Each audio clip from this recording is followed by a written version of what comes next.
Good morning. Although it's really not morning. Okay. So it's still Sunday, but I am trying this new place. And I was just about to go in and, my hair, it's freezing here today, which is fine. But I'm going to go try this food. And this seems to be my food review hat. And I have my glasses. And so every time I do a food review, I'm going to wear this hat. Okay? That's how you know I'm doing one. So let's go in. I'll show you where I'm going. And let's taste some more new food that I've never tried before. Let's go.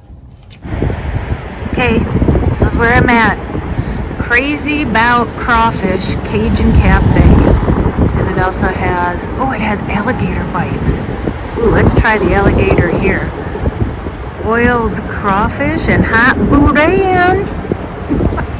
I don't know why I talk like that when I say stuff. I don't know what I sound like. I don't sound southern.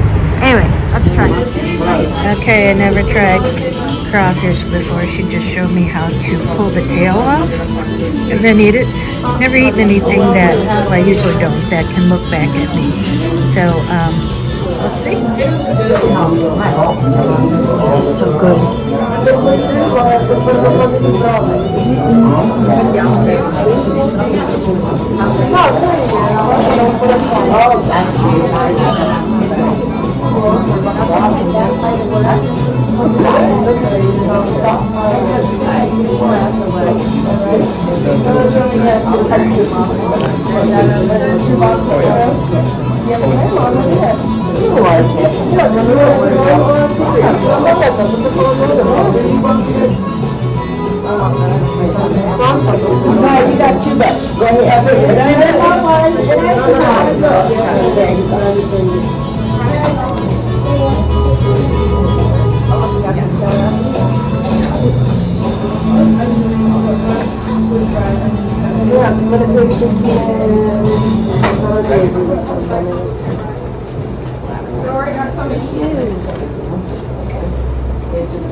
That tastes like chicken.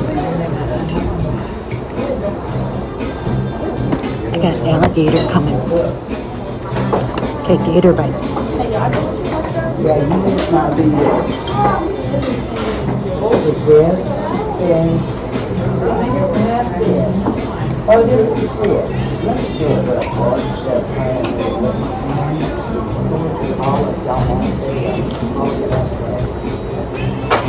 A lot better than the last one. Eating all the alligator. The corn was amazing, and there's the remnants. I don't know. An 8 out of 10. So I ate all the alligator. I think that alligator was cooked really good. It was nice and like tender, not like the last time it was so tough. The crawfish, not that the meat wasn't bad. It actually tastes like chicken. Sorry, I couldn't really talk in there. It was in the middle. My table was in the middle of everyone around. But you know how you twist it and you pull the tail out, and then you got to take the thing, and then the legs were still hanging off. And then inside I could see, I don't know if they were in the intestines or whatever, but so that was just not appetizing for me. So she actually took it off the table. And like I said, I'm not used to eating something that has eyes and can look back at me. Anyway, but when in Rome, right? I tried them, and like I said, the meat's not bad. The meat tastes like chicken, so it was good. Went outside of my box and tried that. I found some Cajun food, and the alligator was good. I ate all the alligator and most of my French fries. So now I'm gonna go back to Wal-Mart and just kind of hunker down. I did all my laundry. I went to the laundromat, talked to a guy there, really nice guy. I was on my computer, I had plugged it in, and he goes, what are you doing there? And I'm like, just on my computer. And he goes, oh, you look like you're someone important. and I'm dressed like this. I'm like, yeah, I'm nobody important. And then we ended up having this great conversation. He was cleaning, he worked for them, he was contracted, he like cleaned the place, and we ended up talking for like 20 minutes. So yeah, just really nice people wherever I go to talk to. So I appreciate the hospitality of Louisiana. So all right, I'm gonna hunker down and get over to Walmart and just kind of turn the heat on and go in the back. My computer's charged up now, so I'm gonna watch some stuff, and then tomorrow hopefully it's supposed to be nicer. Well, it's supposed to be 50 something, and then sunny, so it's not supposed to be windy or rainy or anything. So then I'll get back on the road. Okay, happy Sunday. So I'm at Walmart, sleeping in the parking lot tonight, but I know so many people ask me, like, this is, my mom's 92, and honestly, this is what she has used since she was in her teens, and it's what my grandma Hayes, her mom, used. So just the old oil of Olay, just the regular original, and it's nice because they have sunscreen in it now, so that's what mom uses. That's all she uses, and it's all she's used, and she's 92 years old and looks like that. So that's her secret. Good morning. Still from Louisiana. It was so cold last night. It went from 80 degrees on New Year's Eve to 30. It was actually like 29 or 28. I was so cold last night because if you don't know, when you drive, so I can turn my heater on with my battery, and my battery wasn't charged because I didn't drive a lot yesterday, and so the heater wasn't working and I was curled up like a little burrito back there.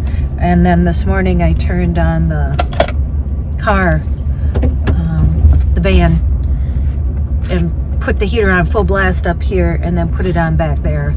And then I bought this sweater. It was $7 at Walmart, because I didn't bring that many warm clothes.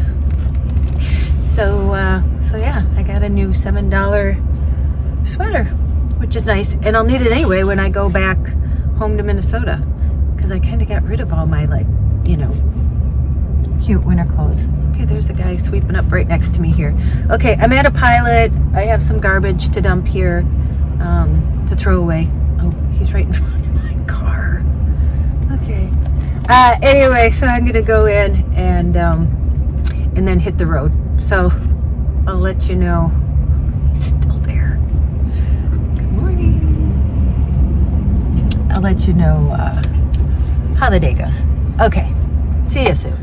Welcome to Baton Rouge, Louisiana. Is that how Louisianans talk?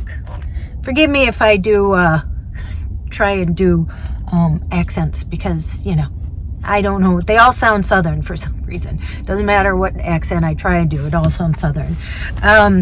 So I am here, and the drive was actually nice. I took the back roads. I took 190, and leaving Henderson was nice. Some of the roads are a little rough, and especially in the road trek, especially because when you have tanks underneath, it's hard to go over, you have to go slow over rougher roads. But anyway, so, and then when I'm getting here, which I should have known, and I'm sure you know, there's a lot of bridges. And I also have anxiety with bridges. And I don't know anybody who really likes to go over like bridges, especially high bridges. And I had anxiety, before, but I'm stopping to tell you a story because I just talked to my girlfriend, and I didn't know. She said her daughter said every day, she's like, let's watch the Good Morning Show. So that's what she calls it. And so they watch my videos every day. So I thought that was so cute. And her daughter deals with anxiety also.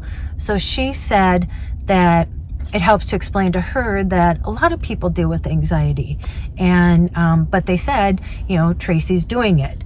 And so she had like an acronym for what they say, but you know, it's like you go through it and then you get on the other side and then you did it, and then it gives you more confidence. And here's the thing, I don't think I'll never deal with anxiety. Anxiety is, you know, inert. Is that a word for that? That fits? You know, so that, you know, it's a fight or flight defense. So there's nothing wrong with having anxiety. It's just sometimes, you know, it's higher than others, and some situations, you know, make you feel that way. And you know, not only do I have anxiety because I was hit from behind and I didn't know the person was coming, but I think I said in one of my videos before, and I don't think I told the story, so I thought I'd tell it now because this is a traveling vlog. So I thought, you know, pretty soon I'll be at my destination and you'll see very beautiful stuff. I'm in a Walmart parking lot again, so you've seen plenty of those. So this is more of a story blog because I figure if it helps my daughter's or my friend's daughter, then maybe it's helping somebody else too, to know that they can do it even though they have anxiety. So my sister and brother-in-law, if you knew, I don't even know what year it is now that it happened, but in Minnesota, the 35 bridge collapsed. And you know, we live in the suburbs, my whole family does, and that day there happened to be a Twins game. And there was construction on the bridge, so there were heavy equipment. And we rarely ever, other than when I worked in Minneapolis, which I didn't at the time, go to Minneapolis. And my sister, I had actually gone over that bridge that day.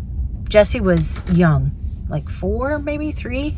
And we had gone on an audition, and it was in Minneapolis. Sorry, my thing fell.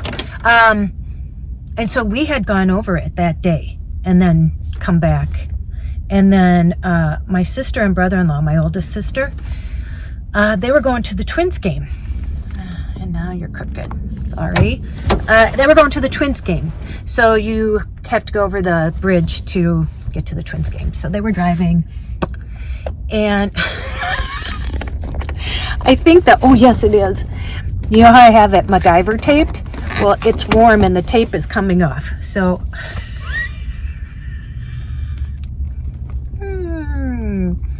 hold on, I'm gonna come back, okay? Okay, thank goodness for Gorilla Tape. I MacGyvered it again. Just put more tape on it.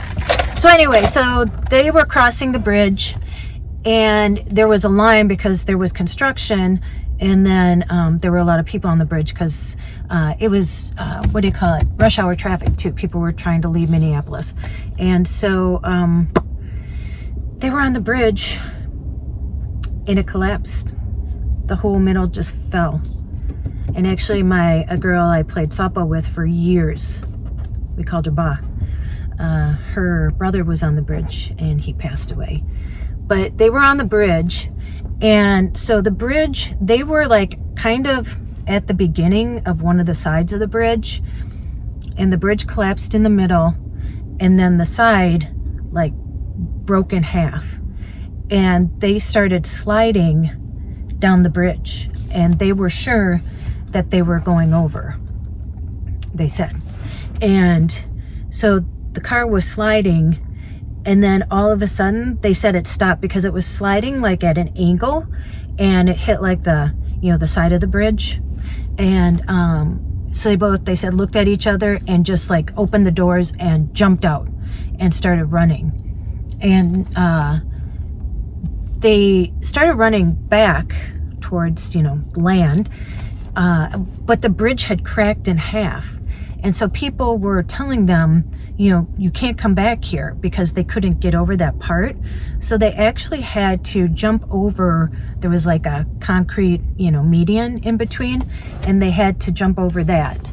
And so, and then they ran up the bridge and, you know, got on safe land.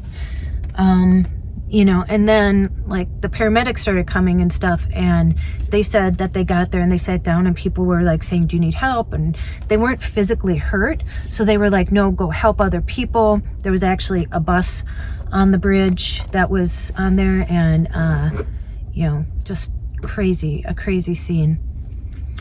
And they you know, what do you do? It's like, you know, they didn't want help and there's all this commotion going on. And so they called my niece Tina to come pick them up. So they got to somewhere where they knew, oh gosh, and she picked them up there.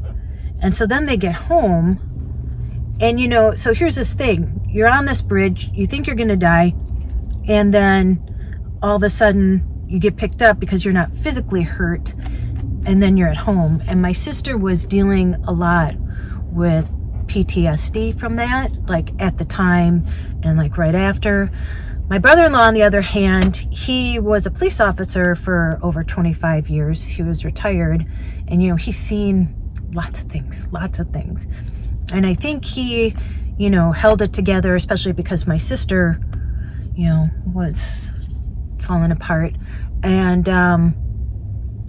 so then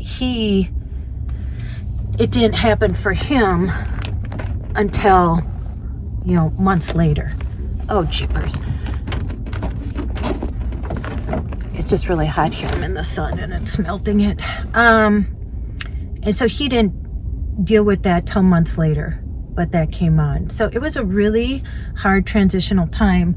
And so, you know, that whole thing, I didn't like bridges before, but then even after that, you know, it's always scary. And then to find out, you know, we all found out about how there's a lot of bridges all over, I think, the world that need to be, you know, redone and checked and looked at. So, so that was another anxiety that I have with driving. But so I had to go over like these bridges. And now I'm like, yeah, okay, I see it. Come on, bring it on. But then when you're on the bridge, it's a little different story. And I just, you know, like I said, I talked to myself. And what I figured too is like I drove on the inside, which you feel safer. And then there weren't that many people on the bridges when I was crossing them. So that was nice.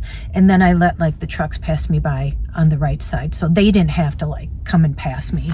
Because, you know, there's not much room on a bridge. But so I just crossed those. And so I just wanted to tell that story too, because if there's anybody else dealing with anxiety, again, I'm starting to get not immune to it, but more like, okay, I know this feeling and I can do this. Like, I know I can do this. And so it's just a matter of, like I said, talking to myself, breathing, having it either be quiet or I have like a podcast on in the back. That relaxes me. Somebody just talking, they have to have like a nice sounding voice for me to listen to it, because it has to be like calming for me. And so I just share this. Like I said, I'm traveling, so you know, you're not going to see much of the Wal-Mart parking lot, but there is a Starbucks right over there that I'm going to.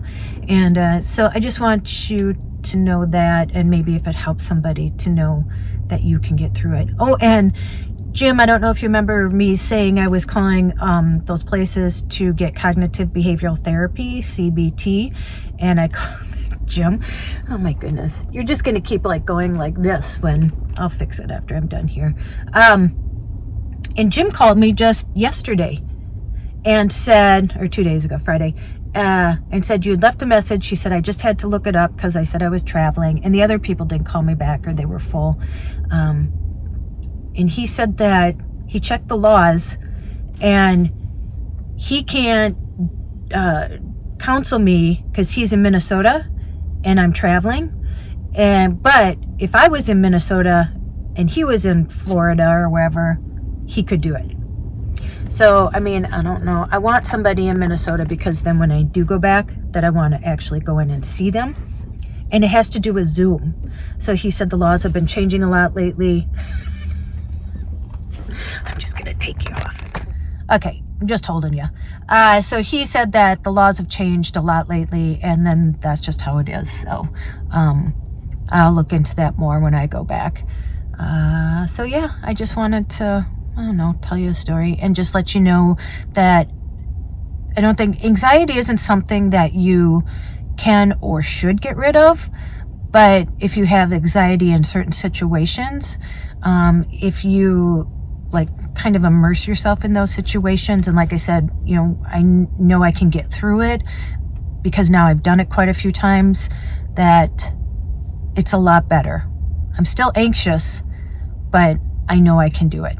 So there you go, just a little pep talk. Like I said, my girlfriend said that they have been watching me and it helped her daughter, and they talked about it, how, you know, even if you have anxiety, we all have some sort of anxiety, that, you know, you just face your fears and get through it. And that's what this journey is too. That's part of the healing for me, is being able to drive. And I guess driving cross country, well, yeah, that would do it, right?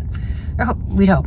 Okay, so I'm gonna go and figure things out here, and then I have to map myself out for where I'm going after this and driving tomorrow. But I'm gonna hunker down here, and we'll talk to you soon.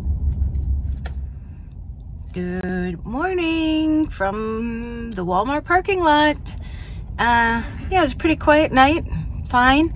I still really cold here, but I am going to get on the road. Nothing happened, so I'm going to end the vlog here because I don't have too much far to go. So I am just going to get on the road. It's just going to be driving for a while now. So yeah, we'll see if I get into anything. I'll pick up the camera, but until then, go out and make an adventure. And somebody said, you need to clarify, don't forget your magic, like you are magic, or your magic, like your magic, my magic, and all the above, okay? So don't forget your magic and your magic. Okay, have a great day, and I'll see you in the next one.